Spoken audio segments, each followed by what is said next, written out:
ध्यान करना चाहिए इस मंत्र के द्वारा। ओम गुरुर्ब्रह्मा गुरुर्विष्णु गुरुर्देवो महेश्वरः गुरुः साक्षात् परब्रह्म तस्मै श्री गुरवे नमः। ओम श्री सद्गुरु चरण कमलेभ्यो नमः। भगवान सद्गुरुदेव के स्मरण के पश्चात कर्म पात्र का पूजन करना चाहिए। जिस पात्र में आप जल सिंचन के लिए रखे हुए हैं उस पात्र का पूजन करें, गंध अक्षत पुष्प आदि समर्पण करें इस मंत्र को पढ़ते हुए। ओम शन्नो देवीरविष्टाय आपो भवन्तु पीताय संजोराय सरावन्तु नः। ओम श्री वरुणाय नमः। श्री कर्मपात्राय नमः। सर्वोपचारार्थे गंध अक्षत पुष्पम समर्पयामि। तत्पश्चात आचमन करें 3 बार। ओम केशवाय नमः। ओम नारायणाय नमः। ओम माधवाय नमः। हस्तौ प्रक्षाल्य ऋषिकेशाय नमः। आचमन करने के पश्चात हाथ धुल लें। हाथ धुलने के उपरांत पवित्रीकरण अर्थात अपने ऊपर तथा समस्त सामग्री के ऊपर जल का सिंचन करें। ओम अपवित्रः पवित्रो वा सर्वावस्थां गतोऽपि वा यः स्मरेत् पुण्डरीकाक्षं सबाह्याभ्यन्तरः शुचिः। इस मंत्र के द्वारा पवित्रीकरण करने के उपरांत आसन शुद्धि करना है इस मंत्र के द्वारा। ओम पृथिवी त्वया धृता लोका देवी त्वं विष्णुना धृता त्वं च धारयमां देवी पवित्रं कुरु चासनम्। इस मंत्र के द्वारा आसन शुद्धि कर लें। तत्पश्चात तिलक धारण करें इस मंत्र के द्वारा। ओम स्वस्ति न इंद्रो वृद्धस्रवाः स्वस्ति नः पूषा विश्ववेदाः स्वस्ति नस्तारक्ष्यो अरिष्टनेमिः स्वस्ति नो बृहस्पतिर्दधातु। इस मंत्र के द्वारा तिलक धारण कर लें। तिलक धारण के उपरांत शिखा बंधन करें इस मंत्र के द्वारा।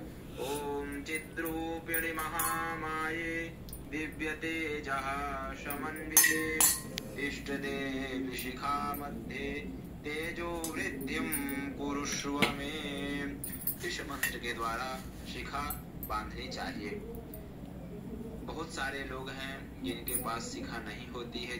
जो लोग शिखा नहीं रखते हैं वह लोग हाथ के अनामिका अंगुली में उषा की बनी हुई पवित्री को धारण करते हैं। उषा की बनी हुई पवित्री नहीं है तब आप सोने की चांदी की अंगूठी को उस अनामिका अंगुली में धारण कर सकते हैं। वह भी नहीं है तब आप मूली के टुकड़े को उस अनामिका अंगुली में बांध लें इस मंत्र के द्वारा। ओम पवित्रेस्थो वैष्णव्यो शाविदुर्वाः प्राशाव उत्तोनाम्यक्षितरेण पवितरेण सूर्यस्य रश्मिभिः तस्याते पवितरपाते पवितरपूतस्य जत्कामः पुने तक्षकेयम्। पवित्री धारण के उपरांत हाथ में भूतोपसारण के लिए पीली सरसों या अक्षत ले लें। बाएं हाथ में लेना है और दाहिने हाथ से ढक लेना है। इसके उपरांत इन मंत्रों का वाचन करना है। ओम अब घुमा करके छोड़ देना है। ओम 10 दिक्पालेभ्यो नमः। लिंग रक्षण के उपरांत रक्षा बंधन करना है इन मंत्रों को पढ़ते हुए।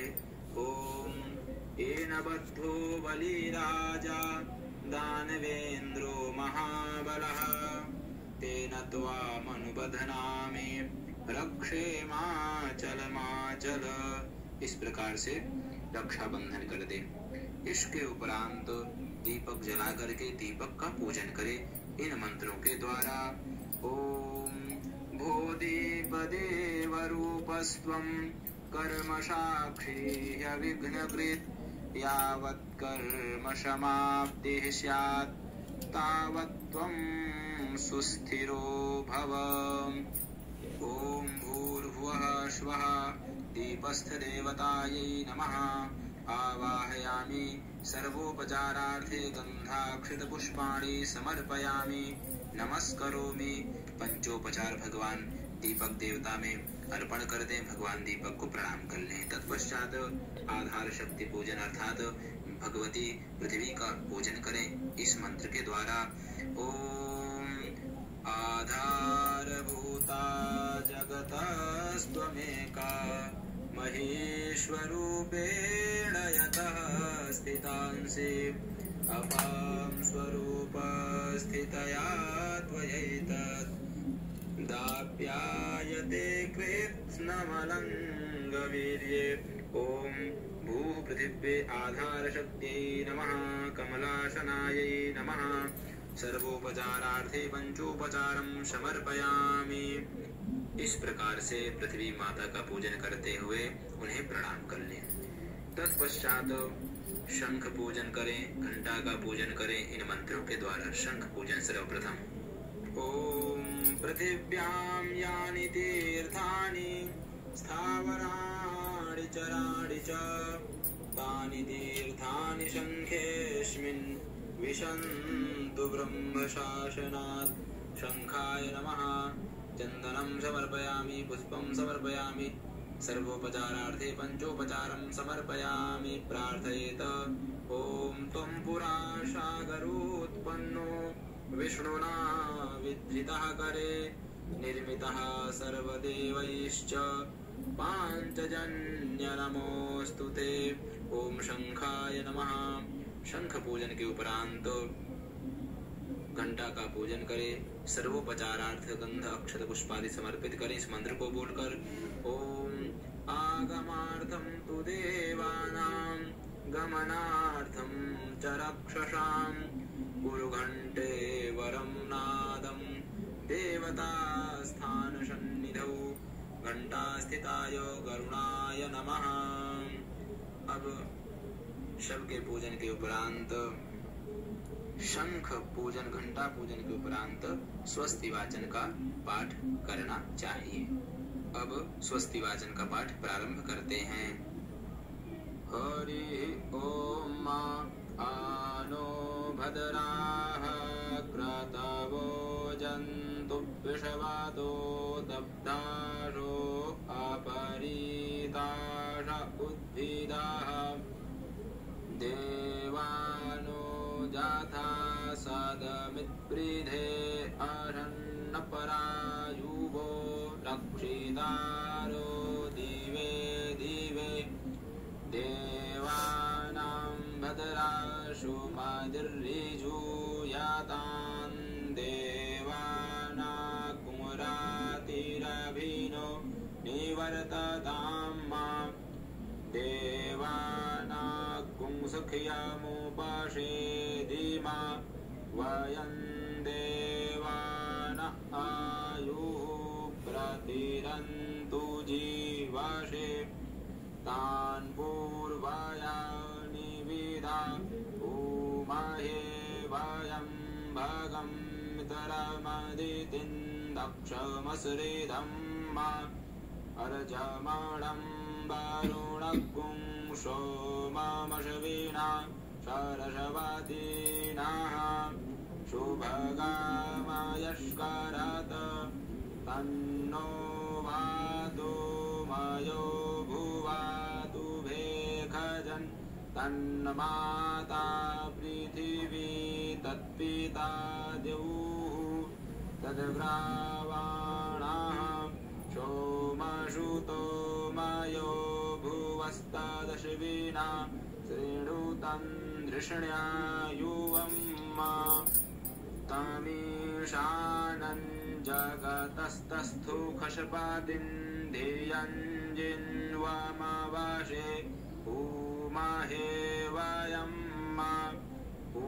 सुखानो जाथा वेदसामसद्वृधे रक्षिता पायुरदब्धाः स्वस्ताये स्वस्ति न इन्द्रो वृद्धस्रवाः स्वस्ति नः पूषा विश्ववेदाः स्वस्ति नस्तारक्ष्यो अरिष्टनेमिः स्वस्ति नो बृहस्पतिर्दधातु बृहदशवा मारुताः वृषणिमातराः शुभं जावानो विदधे कुजग्मायाः अग्निजिह्वा मानवाः सूरचक्षुषो विश्वेनो देवा अवशागमन्निः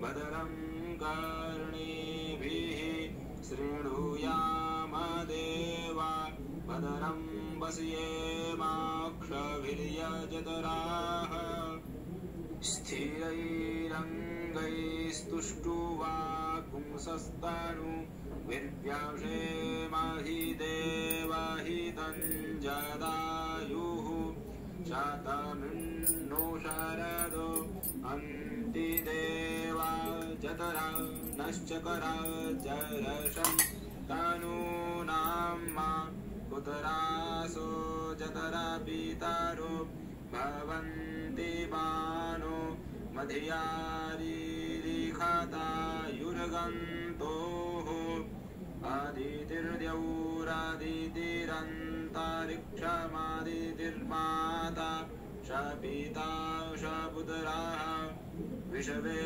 देवा अदितिः पञ्चजना अदितिर्जातमादितिर्जान्तवं मा द्यौः शान्तिरन्तरिक्षपुंष्टयाः शान्ति सर्वज्ञानाः आहमजाति नामानायाति कश्चन सस्त्यश्वकाः सुभद्रिकां काम्पीलवासिनीं माम् ॐ शान्तिः शान्तिः शान्तिः सुशान्तिर्भवतु। तत्पश्चात स्वस्ति वाचन के पाठ के उपरांत बाएं हाथ में चावल लेकर के भगवान गणेश जी के ऊपर इन मंत्रों को बोलते हुए चढ़ाना चाहिए। ओम श्रीमन्महागणाधिपतये नमः। इष्ट देवताभ्यो नमः। कुलदेवताभ्यो नमः। ग्राम देवताभ्यो नमः। स्थान देवताभ्यो नमः। वास्तुदेवताभ्यो नमः। वाणी हिरण्यगर्भाभ्यां नमः। श्रीलक्ष्मीनारायणाभ्यां नमः। उमामहेश्वराभ्यां नमः। सचीपुरन्दराभ्यां नमः। माता पितृचरणकमलेभ्यो नमः। सर्वेभ्यो देवेभ्यो नमः। सर्वेभ्यो ब्राह्मणेभ्यो नमः। एतत्कर्म प्रधान देवताभ्यो नमः। सिद्धिबुद्धिसहिताय श्रीमन्महागणाधिपतये नमः। अब मांगलिक श्लोकों का पाठ करेंगे इस प्रकार से। ओम सुमुखश्चैकदन्तश्च कपिलो गजकर्णकः लंबोदरश्च विकटो विघ्ननाशो विनायकः धूम्रकेतुर्गणाध्यक्षो भालचन्द्रो गजाननः। द्वादशैतानि नामानि यः पठेत् शृणुयादपि विद्यारम्भे विवाहे च प्रवेशे निर्गमे तथा संग्रामे संकटे चैव विघ्नस्तस्य न जायते। शुक्लाम्बरधरं देवं शशिवर्णं चतुर्भुजं प्रसन्नवदनं ध्यायेत् सर्वविघ्नोपशान्तये। अभीप्सितार्थसिद्ध्यर्थं पूजितो यः सुरासुरैः सर्वविघ्नहरस्तस्मै गणाधिपतये नमः। सर्वमङ्गलमाङ्गल्ये शिवे सर्वार्थसाधिके शरण्ये त्र्यम्बके गौरी नारायणि नमोऽस्तुते। सर्वदा सर्वकार्येषु नास्ति तेषां मङ्गलम्। येषां हृदि स्थो भगवान् मङ्गलाय तनो हरिः। तदेव लग्नं सुदिनं तदेव ताराबलं चन्द्रबलं तदेव विद्याबलं दैवबलं तदेव लक्ष्मीपते ते गृयुगं स्मरामि लाभस्तेषां जयस्तेषां कुतस्तेषां पराजयः येषामिन्दीवरश्यामो हृदयस्थो जनार्दनः यत्र योगेश्वरः कृष्णो यत्र पार्थो धनुर्धरः तत्र श्रीर्विजयो भूतिर्ध्रुवा नीतिर्मतिर्मम अनन्याश्चिन्तयन्तो मां ये जनाः पर्युपासते तेषां नित्याभियुक्तानां योगक्षेमं वहाम्यहम् स्मृतेः सकलकल्याणं भाजनं यत्र जायते पुरुषमतमजं नित्यं व्रजामि शरणं हरिं सर्वेष्वारम्भकार्येषु त्रयस्त्रिभुवनेश्वराः देवादिसन्तु नः सिद्धिं ब्रह्मेष्टमहाकाय सूर्य सरस्वतीं प्रणम्यादौ सर्वकार्यार्थसिद्धये श्रीमन्महागणाधिपतये नमः। संकल्प इस प्रकार से आए हो जानते हैं। ओम विष्णुर्विष्णुर्विष्णुः श्रीमद्भगवतो महापुरुषस्य विष्णोराज्ञया प्रवर्तमानस्य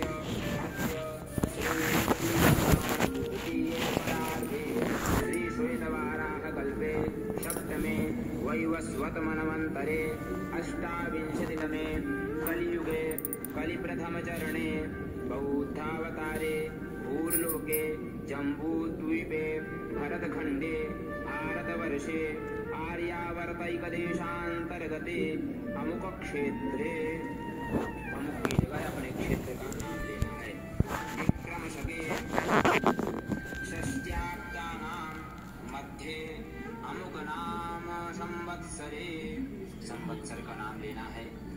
अमुकायने ये जहाँ पर अमुक आ रहा है वहाँ पर पंचांग के द्वारा जानकारी प्राप्त करके अमुक की जगह है उसके अगले शब्द पर ध्यान दे करके उसी के अनुरूप वहाँ पर उस का नाम लेना है। अमुकायने अमुक ऋतौ महामांगल्यप्रदे मासोत्तमे मासे अमुक मासे अमुक पक्षे अमुक तिथौ अमुक वासरे अमुक नक्षत्रे एवं ग्रह गण विशेषण विशिष्टायां शुभ पुण्यतिथौ अमुक गोत्रः अमुकोऽहम्। यहाँ पर अपना गोत्र, इसके बाद अपना नाम, सपत्नी का यजमान अपनी पत्नी का नाम लेकर के ममात्मनः श्रुति स्मृति पुराणोक्त फल प्राप्त्यर्थम अप्राप्त लक्ष्मी प्राप्त्यर्थम प्राप्त लक्ष्म्या स्थिरकाल संरक्षणार्थम सकलेप्सित कामना सिद्ध्यर्थम कायिक वाचिक मानसिक सकल दुरितोपशमनार्थम तथा आयुरारोग्यैश्वर्याभिवृद्ध्यर्थम। आप ऐसे बोल सकते हैं आयु आरोग्य ऐश्वर्य अभिवृद्ध्यर्थम विशेषतः भगवत प्रीत्यर्थम श्री सत्यनारायणस्य पूजन कथा श्रवणाख्यम कर्म करिष्ये। संकल्प छोड़ देंगे। पुनर्जलम आदाय पुनः जल अक्षत लेकर गणपति आदि के पूजन का संकल्प करें। तदंगत्वेन कार्यस्य निर्विघ्नता सिद्ध्यर्थम आदौ गौरी गणेशयोः पूजनं कलशाराधनं तथा च नवग्रहादिदेवानां नाममन्त्रैः पूजनम् अहं करिष्ये। हाथ में लिए हुए जल अक्षत आदि को छोड़ दें। इसके बाद भगवान गणपति और गौरी जी का पूजन करें। इसके बाद कलश स्थापन करें। भगवान कलश देवता का पूजन करें। कलश देवता के पूजन के बाद षोडश मातृका का पूजन करें। सप्तधृत मातृका का पूजन करें। इसके बाद नवग्रह भगवान का पूजन करें। नवग्रह भगवान के पूजन के बाद श्री शालग्राम पूजन। सर्वप्रथम हाथ में पुष्प लेकर भगवान शालग्राम श्री सत्यनारायण का इस प्रकार ध्यान करना चाहिए। ओम नमोऽस्त्वनन्ताय सहस्रमूर्तये सहस्रपादाक्षिशिरोरुहाहवे सहस्रनाम्ने पुरुषाय शाश्वते सहस्रकोटियुगधारिणे नमः। श्री सत्यनारायणाय नमः। ध्यानार्थे पुष्पाणि समर्पयामि। भगवान के सामने पुष्प रखते। शालग्राम में भगवान विष्णु की नित्य सन्निधि रहती है, इसलिए उनका आवाहन नहीं होता। आवाहन के स्थान पर प्रार्थना पूर्वक पुष्प समर्पित करें। अन्य प्रतिमाओं में प्रतिष्ठा पूर्वक इस प्रकार आवाहन करें। यदि आपके पास प्रतिमा है तो उनमें आवाहन करना पड़ेगा। यदि शालग्राम भगवान है तो आवाहन की कोई आवश्यकता नहीं है। आइए हम क्रम से बता रहे हैं आपको। सबसे पहले आवाहन इस मंत्र के द्वारा। आगक्ष भगवन् देव स्थाने चात्र स्थिरो भव यावत् पूजां करिष्यामि तावत् त्वं सन्निधौ भव।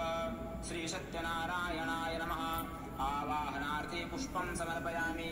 आवाहन के लिए पुष्प चढ़ाएं। इसके बाद भगवान को आसन के लिए पुष्प समर्पित करें इस मंत्र के द्वारा।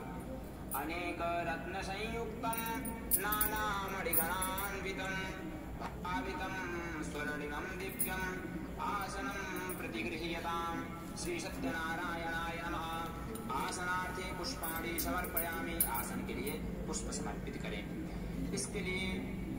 इसके बाद आचमनी से जल छोड़ें इस मंत्र के द्वारा। गन्धोदकं निर्मलं च सर्वसौगन्ध्य संयुतं पाद प्रक्षालनार्थाय दत्तं मे प्रतिगृह्यताम्। श्री सत्यनारायणाय नमः। पादयोः पाद्यं समर्पयामि। इसके बाद भगवान को अर्घ्य के लिए 1 चम्मच जल छोड़ें इस मंत्र के द्वारा।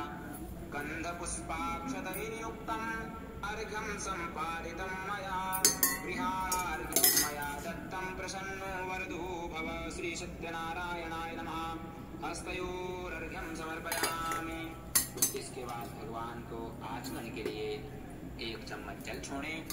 कर्पूरेण सुगंधेन वासितं स्वादु शीतलं तोयमाचमनीयार्थं गृहाण परमेश्वर। श्री सत्यनारायणाय नमः। मुखे आचमनीयं जलं समर्पयामि। आचमन के लिए जल समर्पित करें। एक शुद्ध पात्र में कुमकुम आदि से स्वस्तिक बनाकर चंदन युक्त तुलसी दल के ऊपर भगवान को स्थापित करके निम्नलिखित स्नान कराएं इस प्रकार से। सबसे पहले स्नान जल से कराना है। मंदाकिन्यास्तु यद्वारी सर्वपापहरं शुभं तदिदं कल्पितं देव स्नानार्थं प्रतिगृह्यताम्। श्री सत्यनारायणाय नमः। स्नानीयं जलं समर्पयामि। स्नानांग आचमन। इसके बाद स्नानांते आचमनीयं जलं समर्पयामि। इसके बाद भगवान को दूध से स्नान कराएं इस मंत्र के द्वारा। कामधेनु समुद्भूतं सर्वेषां जीवनं परं पावनं यज्ञहेतुश्च पयः स्नानार्थमर्पितम्। श्री सत्यनारायणाय नमः। पयस्नानं समर्पयामि। पयस्नानान्ते शुद्धोदक स्नानं समर्पयामि। 1 चम्मच जल छोड़ देंगे भगवान को। इसके बाद दधी से स्नान कराएंगे। पयसस्तु समुद्भूतं मधुराम्लं शशिप्रभं दध्यानीतं मया देव स्नानार्थं प्रतिगृह्यताम्। श्री सत्यनारायणाय नमः। दधिस्नानं समर्पयामि। इसके बाद भगवान को घी से स्नान कराएंगे इस मंत्र के द्वारा। नवनीत समुत्पन्नं सर्वसन्तोषकारकं घृतं तुभ्यं प्रदास्यामि स्नानार्थं प्रतिगृह्यताम्। श्री सत्यनारायणाय नमः। घृतस्नानं समर्पयामि। भगवान को घृत से स्नान कराएं। पुनः शुद्ध जल से स्नान कराने के बाद मधु से स्नान कराएं अर्थात शहद से। ओम पुष्परेणु समुत्पन्नं सुस्वादु मधुरं मधु तेजः पुष्टिकरं दिव्यं स्नानार्थं प्रतिगृह्यताम्। श्री सत्यनारायणाय नमः। मधुस्नानं समर्पयामि। मधु से स्नान कराएं, पुनः शुद्ध जल से स्नान कराएं, इसके बाद चीनी से स्नान कराएं। ओम इक्षुरस समुद्भूतां सर्करां पुष्टिदां शुभां मलापहारिकां दिव्यां स्नानार्थं प्रतिगृह्यतां श्री सत्यनारायणाय नमः। शर्करा स्नानं समर्पयामि। शर्करा स्नान के बाद पुनः शुद्ध जल से स्नान कराएं, इसके बाद पंचामृत से स्नान कराएं इस मंत्र के द्वारा।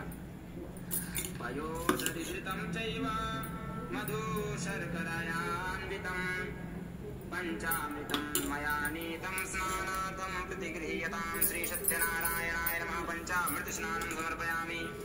पंचामृत स्नान कराने के बाद भगवान को शुद्ध जल से स्नान कराएं, इसके बाद गंधोदक स्नान कराएं इस मंत्र के द्वारा।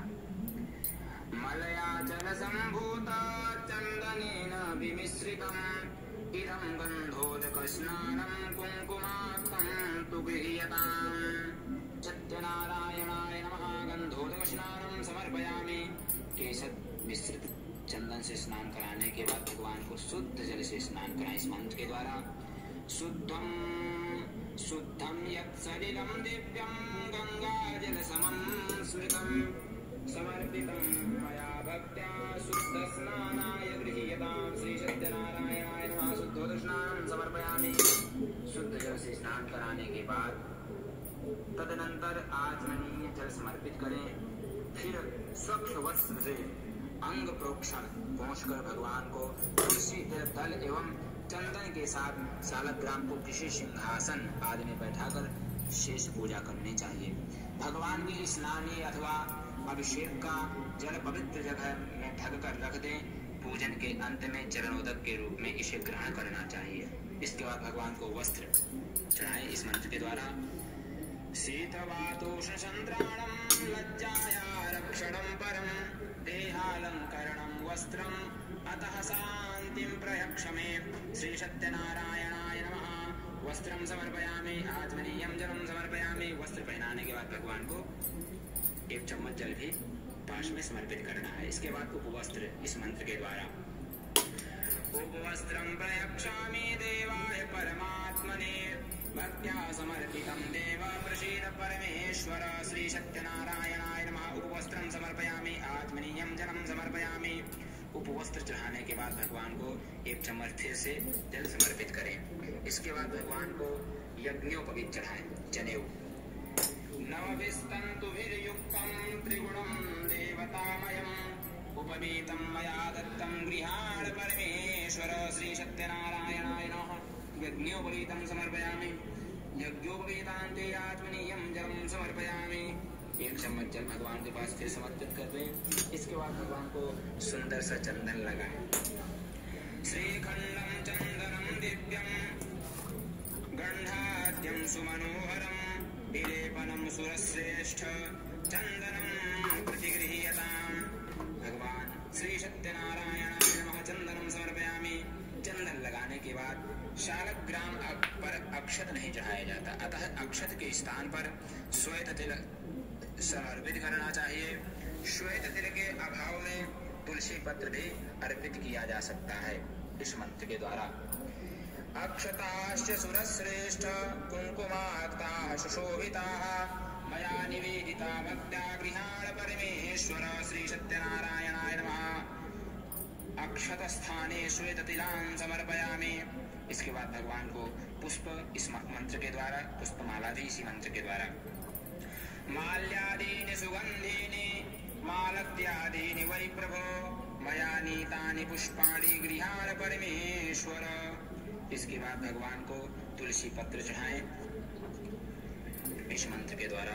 तुलसीं हेमरूपां च रत्नरूपां च मंजरीं भवमोक्षप्रदां तुभ्यं अर्पयामि हरिप्रियां श्री सत्यनारायणाय नमः। तुलसीदलं तुलसी मंजरीं च समर्पयामि। इसके बाद भगवान को दूर्वा चढ़ाएं। दूर्वांकुरान् सुहरितान् अमृतान् मंगलप्रदान् आनीतास्तव पूजार्थं गृहाण परमेश्वर श्री सत्यनारायणाय नमः। दूर्वांकुरान् समर्पयामि।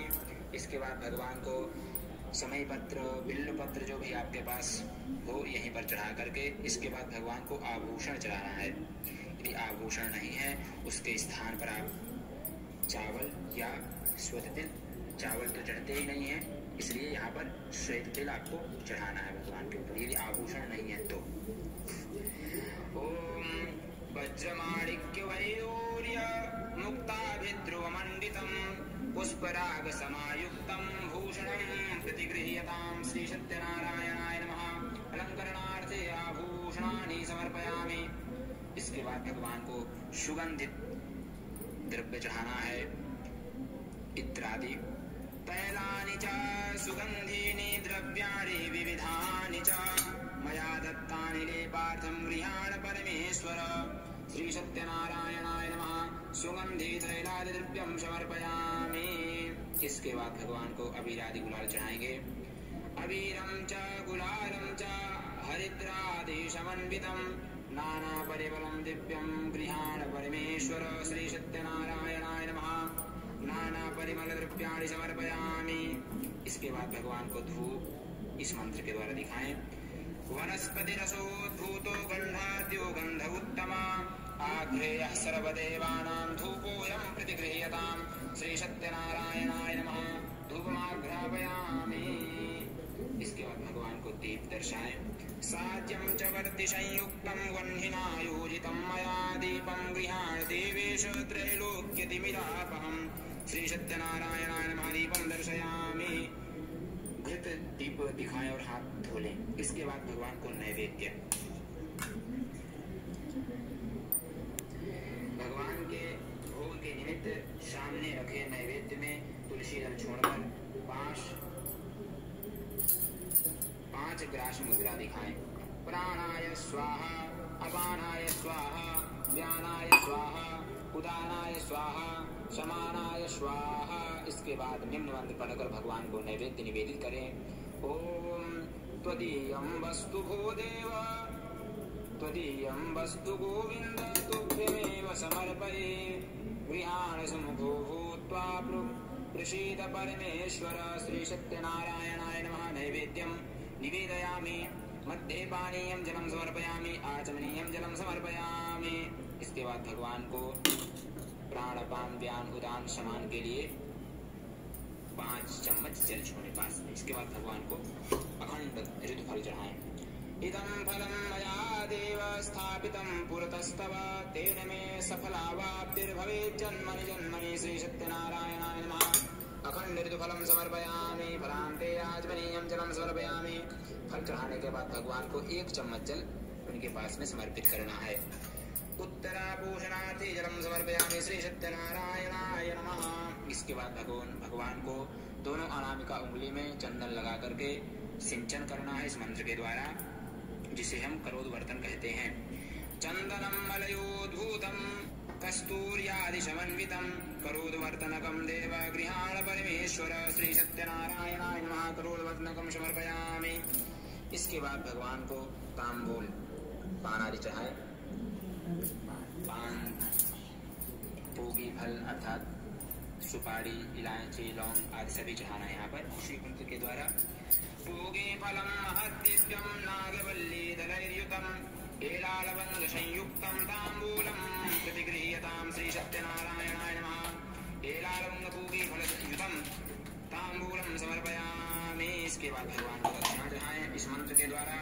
दक्षिणा प्रेम सहिता यथाशक्ति समर्पिता अनंत फलदामेनां गृहाण परमेश्वर। श्री सत्यनारायणाय नमः। दक्षिणां समर्पयामि। इसके बाद भगवान की प्रार्थना करें इन मंत्रों के द्वारा। ओम सशंखचक्रं सकिरीटकुण्डलं सपीतवस्त्रं सरिषीरुहेक्षणं सहारवक्षस्थलकौस्तुभश्रियं नमामि विष्णुं शिरसा चतुर्भुजं शान्ताकारं भुजगशयनं पद्मनाभं सुरेशं विश्वाधारं गगनसदृशं मेघवर्णं शुभांगं लक्ष्मीकान्तं कमलनयनं योगिभिर्ध्यानगम्यं वन्दे विष्णुं भवभयहरं सर्वलोकैकनाथं। लोकनाथं श्री सत्यनारायणाय नमः प्रार्थनां समर्पयामि।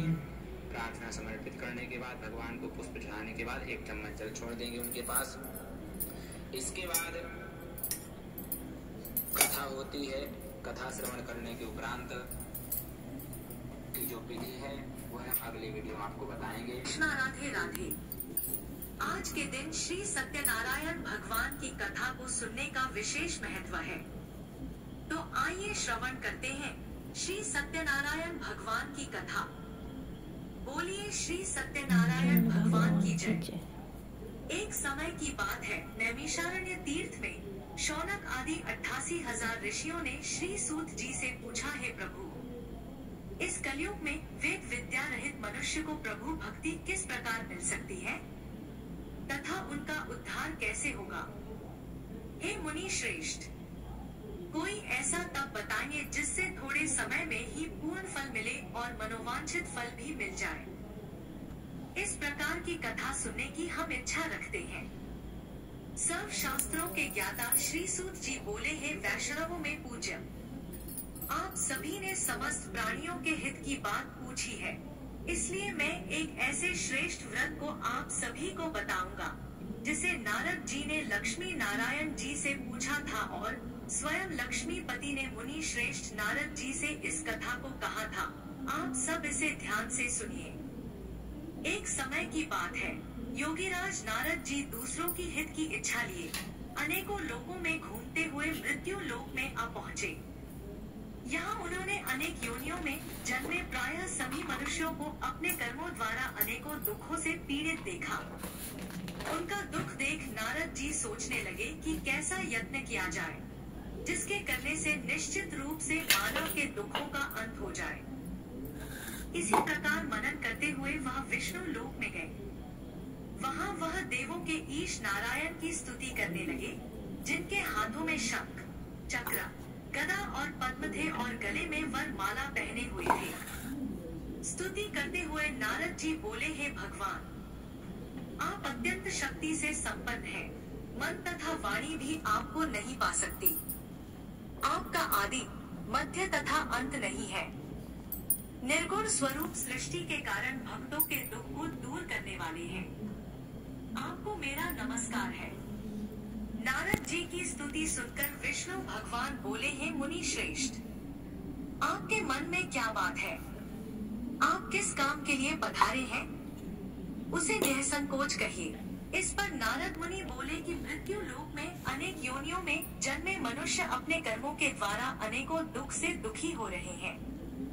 हे नाथ, आप मुझ पर दया रखते हैं, तो बताइए कि वह मनुष्य थोड़े प्रयास से ही अपने दुखों से कैसे छुटकारा पा सकते हैं? तब भगवान श्री हरि बोले, हे नारद, मनुष्यों की भलाई के लिए तुमने बहुत अच्छी बात पूछी है, जिसके करने से मनुष्य मोह से छूट जाता है।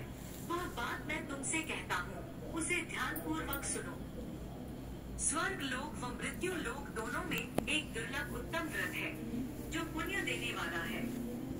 आज प्रेमवश होकर मैं उसे तुमसे कहता हूँ। श्री सत्यनारायण भगवान का यह व्रत अच्छी तरह विधान पूर्वक करके मनुष्य तुरंत ही यहाँ सुख भोग कर मरने पर मोक्ष पाता है।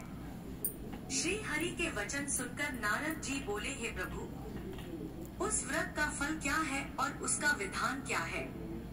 यह व्रत किसने किया था? इस व्रत को किस दिन करना चाहिए? सभी कुछ विस्तार से बताइए।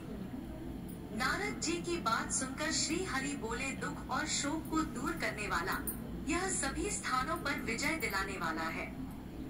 मानव को भक्ति और श्रद्धा के साथ शाम को श्री सत्यनारायण भगवान की पूजा धर्म प्रायण होकर ब्राह्मणों व बंधुओं के साथ करनी चाहिए। भक्ति भाव से ही नैवेद्य, केले का फल, घी, दूध और गेहूं का आटा सवाया ले। गेहूं के स्थान पर साधी का आटा, शक्कर तथा गुड़ लेकर और सभी भक्षण योग्य पदार्थों को मिलाकर भगवान का भोग लगाएं। ब्राह्मणों सहित बंधु बांधव को भी भोजन कराएं, उसके बाद स्वयं भोजन करें। भजन कीर्तन के साथ भगवान की भक्ति में लीन हो जाएं। इस तरह से सत्यनारायण भगवान का यह व्रत करने पर मनुष्य की सारी इच्छाएं निश्चित रूप से पूरी होती हैं। इस कलिकाल अर्थात कलयुग में मृत्यु लोक में मोक्ष का यही एक सरल उपाय बताया गया है। इस प्रकार से श्री सत्यनारायण व्रत कथा का प्रथम अध्याय संपूर्ण हुआ। आप लोग बड़ी श्रद्धा और प्रेम से बोलिए, श्री सत्यनारायण भगवान की जय। अब आइए श्रवण करते हैं। बोले हे ऋषियों, जिसने सबसे पहले इस व्रत को किया था, मैं उसका इतिहास कहता हूँ, इसे ध्यान से सुनो। सुंदर काशीपुरी नगरी में एक अत्यंत निर्धन ब्राह्मण रहता था। भूख प्यास से परेशान वह धरती पर घूमता रहता था। ब्राह्मणों से प्रेम करने वाले भगवान ने एक दिन ब्राह्मण का वेश धारण कर उसके पास जाकर पूछा, हे विप्र, नित्य दुखी होकर तुम पृथ्वी पर क्यों घूमते हो? दीन ब्राह्मण बोला, मैं निर्धन ब्राह्मण हूँ, भिक्षा के लिए धरती पर घूमता रहता हूँ, हे भगवान, यदि आप इसका कोई उपाय जानते हैं तो मुझे बताइए। वृद्ध ब्राह्मण बोले कि सत्यनारायण भगवान मनोवांछित फल देने वाले हैं, इसलिए तुम उनका पूजन करो, इसे करने से मनुष्य सभी दुखों से मुक्त हो जाता है। वृद्ध ब्राह्मण बनकर आए सत्यनारायण भगवान उस निर्धन ब्राह्मण को व्रत का सारा विधान बताकर अंतर्ध्यान हो गए। ब्राह्मण मन ही मन सोचने लगा कि जिस व्रत को वृद्ध ब्राह्मण करने को कह गया है, मैं उसे अवश्य करूंगा। यह निश्चय करने के बाद उसे रात में नींद नहीं आई। वह सवेरे उठकर श्री सत्यनारायण भगवान के व्रत का निश्चय कर भिक्षा के लिए चला गया। उस दिन निर्धन ब्राह्मण को भिक्षा में बहुत धन मिला, जिससे उसने बंधु बांधव के साथ मिलकर श्री सत्यनारायण भगवान का व्रत संपन्न किया। भगवान सत्यनारायण का व्रत संपन्न करने के बाद वह निर्धन ब्राह्मण सभी दुखों से मुक्त हो गया और अनेक प्रकार की संपत्तियों से युक्त हो गया। उसी समय से यह ब्राह्मण हर माह इस व्रत को करने लगा। इस तरह से सत्यनारायण भगवान के व्रत को जो मनुष्य करेगा, वह सभी प्रकार के पापों से छूटकर मोक्ष को प्राप्त होगा। जो मनुष्य इस व्रत को करेगा वह भी दुखों से मुक्त हो जाएगा। सूत जी बोले, इस तरह से नारद जी से नारायण जी का कहा हुआ श्री सत्यनारायण व्रत को मैंने तुमसे कहा। हे विप्रो, मैं अब और क्या कहूँ? ऋषि बोले, हे मुनिवर, संसार में उस विप्र से सुनकर और किस किस ने इस व्रत को किया, हम सब इस बात को सुनना चाहते हैं। इसके लिए हमारे मन में श्रद्धा का भाव है। सूत जी बोले, हे मुनियों, जिसने इस व्रत को किया है वह सब सुनो। एक समय वही विप्र धन और ऐश्वर्य के अनुसार अपने बंधु बांधवों के साथ इस व्रत को करने को तैयार हुआ। उसी समय एक लकड़ी बेचने वाला बूढ़ा आदमी आया और लकड़ियां बाहर रखकर अंदर ब्राह्मणों के घर में गया। प्यास से दुखी लकड़हारा उन्हें व्रत करते देख प्रणाम कर पूछने लगा कि आप यह क्या कर रहे हैं तथा इसे करने से क्या फल मिलेगा, कृपया मुझे भी बताइए। ब्राह्मण ने कहा कि हे राजन, सब मनोकामनाओं को पूरा करने वाला यह सत्यनारायण भगवान का व्रत है। इनकी कृपा से ही मेरे घर में धन धान्य आदि की वृद्धि हुई है। विप्र से सत्यनारायण व्रत के बारे में जानकर लकड़हारा बहुत प्रसन्न हुआ। चरणामृत लेकर वह प्रसाद खाने के बाद अपने घर गया। लकड़हारे ने अपने मन में संकल्प लिया कि आज लकड़ी बेचने से जो धन मिलेगा उसी से मैं श्री सत्यनारायण भगवान का उत्तम व्रत करूंगा। मन में इस विचार को लेकर बूढ़ा आदमी सिर पर लकड़ियां रखकर उस नगर में बेचने गया जहां धनी लोग ज्यादा रहते थे। उस नगर में उसे अपनी लकड़ियों का दाम पहले से 4 गुना अधिक मिला। बूढ़ा प्रसन्नता के साथ दाम लेकर केले, शक्कर, घी, दूध, दही और गेहूं का आटा लिया और सत्यनारायण भगवान के व्रत की अन्य सामग्रियां लेकर अपने घर गया। वहां उसने अपने बंधु बांधव को बुलाकर विधि विधान से सत्यनारायण भगवान का पूजन और व्रत किया। इस व्रत के प्रभाव से वह बूढ़ा लकड़हारा धन, पुत्र आदि से युक्त होकर संसार के समस्त सुख भोग कर अंतकाल में वैकुंठ धाम चला गया। इसी प्रकार श्री सत्यनारायण व्रत कथा का दूसरा अध्याय संपूर्ण हुआ। आप लोग बड़े श्रद्धा और प्रेम से बोलिए, श्री सत्यनारायण भगवान की जय। अब आइए श्रवण करते हैं सत्यनारायण व्रत कथा का तीसरा अध्याय। सूत जी बोले, हे श्रेष्ठ मुनियों, अब आगे की कथा कहता हूँ, उसे ध्यान पूर्वक सुनिए। प्राचीन काल में उल्का मुख नाम का एक बुद्धिमान राजा था। वह सत्यवक्ता और जितेंद्रिय था। प्रतिदिन देव स्थानों पर जाता और निर्धनों को धन देकर उनके कष्ट दूर करता था।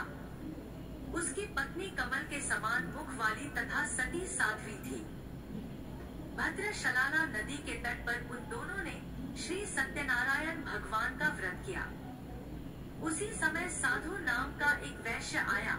उसके पास व्यापार करने के लिए बहुत सा धन भी था।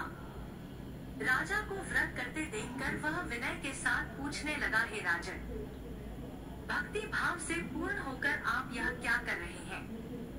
मैं सुनने की इच्छा रखता हूँ, इसलिए आप मुझे बताने का कष्ट करें। राजा बोला, हे साधु, अपने बंधु बांधव के साथ पुत्र आदि की प्राप्ति के लिए एक महाशक्तिशाली श्री सत्यनारायण भगवान का व्रत और पूजन कर रहा हूँ। राजा के वचन सुन साधु आदर से बोला, हे राजन, मुझसे इस व्रत का सारा विधान कहिए। आपके कथनानुसार मैं इस व्रत को करूँगा। मेरी भी संतान नहीं है और इस व्रत को करने से निश्चित रूप से मुझे संतान की प्राप्ति होगी। राजा से व्रत का सारा विधान सुनकर व्यापार से निवृत्त होकर वह अपने घर गया। साधु वैश्य ने अपनी पत्नी को संतान देने वाले इस व्रत का वर्णन कह सुनाया और कहा, जब मेरी संतान होगी तब मैं भी इस व्रत को अवश्य करूँगा। साधु ने इस तरह के वचन अपनी पत्नी लीलावती से कहे। एक दिन लीलावती पति के साथ आनंदित हो सांसारिक धर्म में प्रवृत्त होकर श्री सत्यनारायण भगवान की कृपा से गर्भवती हो गई। 10वें महीने में उसके गर्भ से एक सुंदर कन्या ने जन्म लिया। दिनों दिन वह ऐसे बढ़ने लगी जैसे शुक्ल पक्ष का चंद्रमा बढ़ता है। माता पिता ने अपनी कन्या का नाम कलावती रखा। एक दिन लीलावती ने मीठे शब्दों में अपने पति को याद दिलाया कि आपने सत्यनारायण भगवान के जिस व्रत को करने का संकल्प किया था उसे करने का समय आ गया है। साधु बोला, हे प्रिय, इस व्रत को मैं उसके विवाह पर करूंगा। इस प्रकार अपनी पत्नी को आश्वासन देकर वह नगर को चला गया। कुछ वर्षों के तत्पश्चात कलावती शादी के योग्य हो गई। साधु ने एक बार नगर में अपनी कन्या को सखियों के साथ देखा तो तुरंत ही पुरोहित को बुलाया और कहा, मेरी कन्या के लिए योग्य वर देख कर आओ।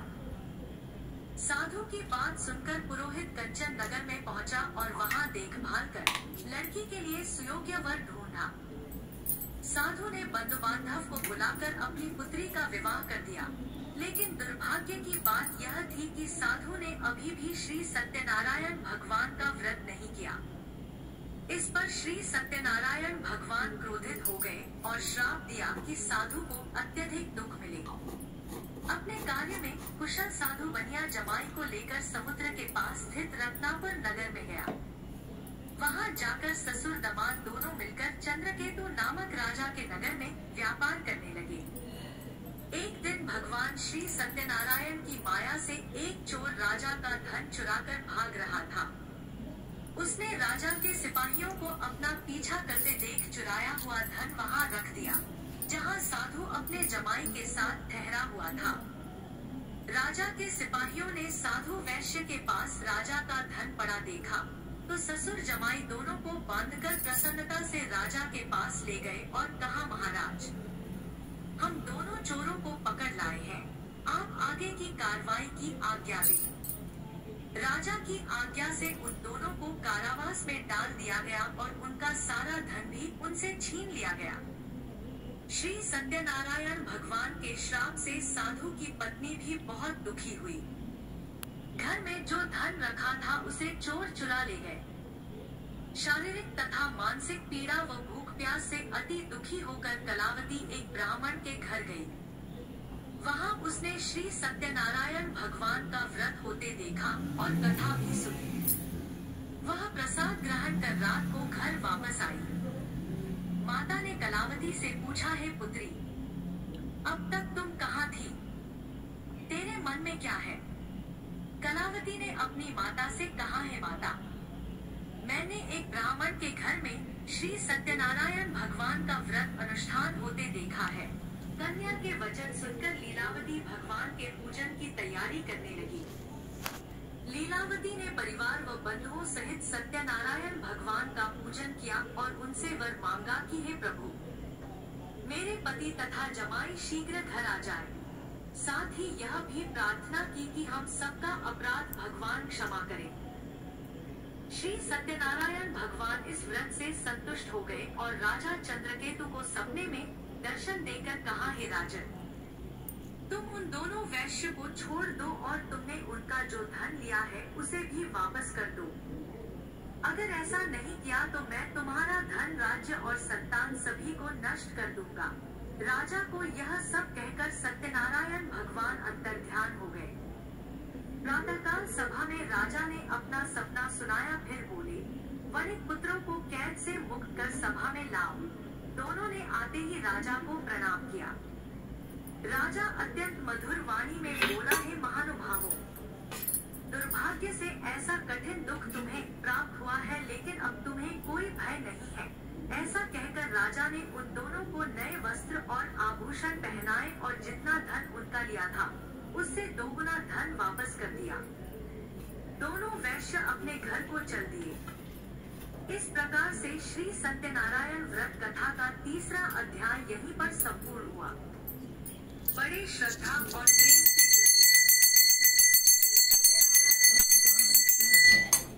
आइए अब श्री सत्यनारायण भगवान की कथा का चौथा अध्याय सुनते हैं।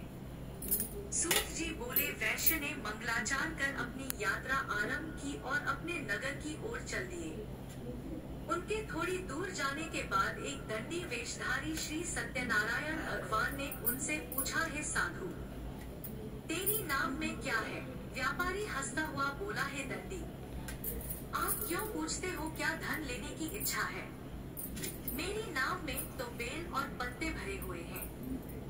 वैश्य के कठोर वचन सुनकर दंडी बने श्री सत्यनारायण भगवान बोले, तुम्हारे वचन सत्य हो। दंडी ऐसा वचन कहकर वहां से दूर चले गए और कुछ दूर जाकर समुद्र के किनारे बैठ गए।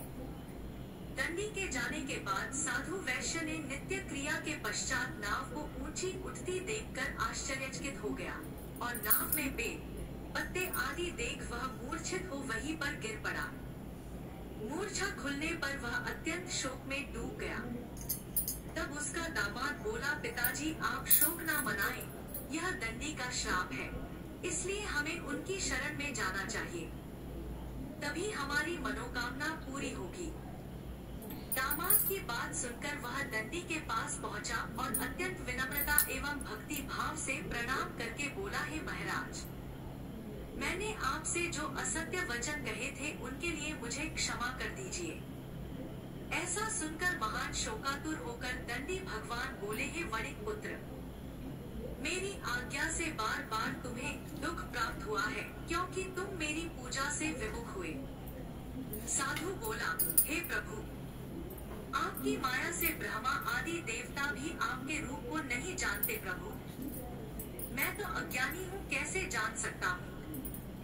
आप प्रसन्न होइए प्रभु, अब मैं अपनी सामर्थ्य के अनुसार आपकी पूजा करूँगा। हे प्रभु, मेरी रक्षा कीजिए और पहले के समान नौका में धन धान्य भर दीजिए। साधु वैश्य के भक्तिपूर्ण वचन सुनकर भगवान प्रसन्न हो गए और उसकी इच्छा अनुसार वरदान देकर अंतर्ध्यान हो गए। ससुर जमाई जब लौटे तो नाव धन से भरी हुई थी। फिर वही अपने अन्य साथियों के साथ श्री सत्यनारायण भगवान का पूजन कर अपने नगर को चल दिए। जब नगर के नजदीक पहुँचे तो दूत को घर पर खबर करने के लिए भेज दिया। दूत साधु की पत्नी को प्रणाम कर कहता है कि हे माता, स्वामी अपने दामाद सहित नगर के निकट आ गए हैं। दूत की बात सुन साधु की पत्नी लीलावती ने बड़े हर्ष के साथ श्री सत्यनारायण भगवान का पूजन कर अपनी पुत्री कलावती से कहा, है पुत्री, मैं अपने पति के दर्शन को जा रही हूँ, तू कार्य पूर्ण कर शीघ्र आ जाना। माता के ऐसे वचन सुनकर कलावती जल्दी से प्रसाद छोड़कर अपने पति के पास चली गई। प्रसाद की अवज्ञा के कारण श्री सत्यनारायण भगवान रुष्ट हो गए और नाव सहित उसके पति को पानी में डुबो दिया। कलावती अपने पति को वहां ना पाकर रोती हुई जमीन पर गिर गई। नाव को डूबा हुआ देख और कन्या को रोता हुआ देख साधु दुखी होकर बोला, है प्रभु, मुझसे तथा मेरे परिवार से जो भी भूल हुई है उसे क्षमा करें। साधु के दीन वचन सुनकर श्री सत्यनारायण भगवान प्रसन्न हो गए और आकाशवाणी हुई, है साधु, तेरी कन्या मेरे प्रसाद को छोड़कर आई है, इसलिए उसका पति अदृश्य हो गया है। यदि वह घर जाकर प्रसाद खाकर लौटती है तो उसे इसका पति अवश्य मिलेगा। ऐसी आकाशवाणी सुनकर कलावती घर पहुंचकर प्रसाद ग्रहण करती है और फिर आकर अपने पति के दर्शन करती है। इसके बाद साधु अपने बंधु बांधव सहित श्री सत्यनारायण भगवान का विधि विधान से पूजन करता है। इस लोक का सुख भोगने के बाद अंत में स्वर्ग जाता है। इस प्रकार से श्री सत्यनारायण भगवान व्रत कथा का चतुर्थ अध्याय संपूर्ण हुआ। बड़े ही श्रद्धा और प्रेम से बोलिए, श्री सत्यनारायण भगवान की जय। सत्यनारायण भगवान की कथा का 5वां अध्याय सुनते हैं। सूत जी बोले, हे ऋषियों, मैं और भी एक कथा सुनाता हूँ, उसे भी ध्यान पूर्वक सुनो। जी बोले, हे ऋषियों, मैं और भी एक कथा सुनाता हूँ, उसे भी ध्यान पूर्वक सुनो। प्रजा पालन में लीन तुंगध्वज नाम का एक राजा था। उसने भी भगवान का प्रसाद त्याग कर बहुत दुख सहन किया। एक बार वन में जाकर वन्य पशुओं को मारकर वह वट के पेड़ के नीचे आया। वहां उसने ग्वालों को भक्ति भाव से अपने बंधुओं सहित सत्यनारायण भगवान का पूजन करते देखा। अभिमानवश राजा उन्हें देखकर भी पूजा स्थल पर नहीं गया और न ही उसने भगवान को नमस्कार किया। ग्वालों ने राजा को प्रसाद दिया, लेकिन उसने वह प्रसाद नहीं खाया और प्रसाद को वहीं छोड़कर अपने नगर को चला गया।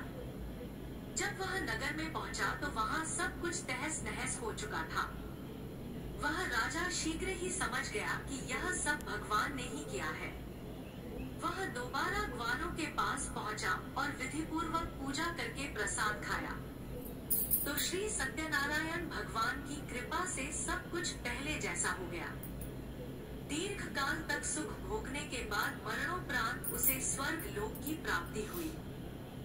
जो मनुष्य परम दुर्लभ इस व्रत को करेगा अथवा सुनेगा, भगवान श्री सत्यनारायण की अनुकंपा से उसे धन धान्य की प्राप्ति होगी। सत्यनारायण भगवान की कृपा से निर्धन धनी हो जाता है और दुर्बल बलवान हो जाता है।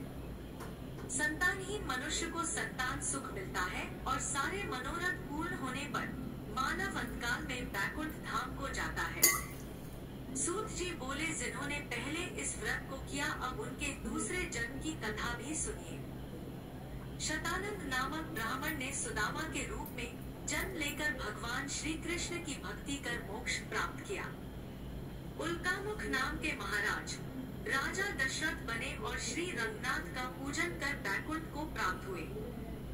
साधु नाम के वैश्य ने धर्मात्मा व सत्य प्रतिज्ञ राजा मोरध्वज बनकर अपने पुत्र को आरे से चीरकर मोक्ष को प्राप्त हुआ। महाराज तुंगध्वज स्वयंभू मनु हुए। उन्होंने बहुत से लोगों को भगवान की भक्ति में लीन कर मोक्ष प्राप्त किया। लकड़हारा भीर अगले जन्म में निषाद राजा हुआ, जिसने भगवान श्री राम के चरणों की सेवा कर मोक्ष प्राप्त किया। इस प्रकार श्री सत्यनारायण व्रत कथा का 5वां अध्याय संपूर्ण हुआ। बड़ी ही श्रद्धा और प्रेम से बोलिए, श्री सत्यनारायण भगवान की जय। श्रोताओं